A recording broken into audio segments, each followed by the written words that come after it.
On se concentre beaucoup sur les risques du coronavirus sur la santé physique, mais il ne faut pas négliger les effets sur la santé mentale et la santé sociale des personnes. Bonjour, je m'appelle Marie-Claude Gélineau, je suis spécialiste en entretien motivationnel. Je travaille à la Direction régionale de santé publique de Montréal.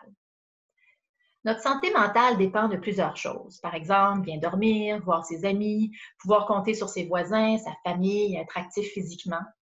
Et avec la COVID, on a perdu plusieurs de ces choses. Et pour certaines personnes, cette perte se manifeste par des signes de détresse psychologique. Et c'est ce dont il est question dans cette série de 5 capsules qui s'adressent aux travailleurs du réseau de la santé, mais pas seulement. Si vous travaillez dans un organisme communautaire, dans une entreprise d'économie sociale, dans le milieu municipal ou scolaire, si vous êtes bénévole ou travailleuse d'agence, nous nous adressons aussi à vous.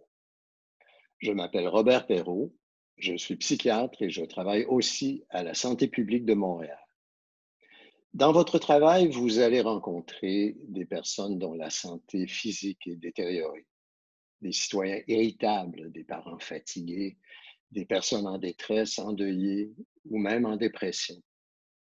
Il faut être prêt à faire face à cette nouvelle réalité. Pas besoin d'une formation spécifique pour offrir un minimum de soutien psychologique.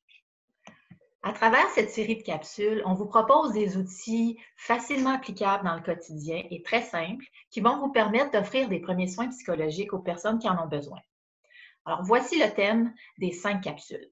La première capsule, celle-ci, vous introduit à la série « C'est fait ». La seconde capsule, c'est la plus théorique. Elle explique les réactions émotives spécifiques à une pandémie parce qu'une pandémie, ce n'est pas un stress ordinaire. La troisième est très pratico-pratique, propose des actions pour favoriser le bien-être psychologique des personnes avec qui on interagit. La quatrième aborde un sujet qui est nouveau pour tout le monde, vivre un deuil en temps de COVID. Alors, si vous côtoyez des personnes endeuillées, on peut faire des choses spécifiques pour les aider. Et finalement, dans la dernière capsule, c'est le temps de s'occuper de soi.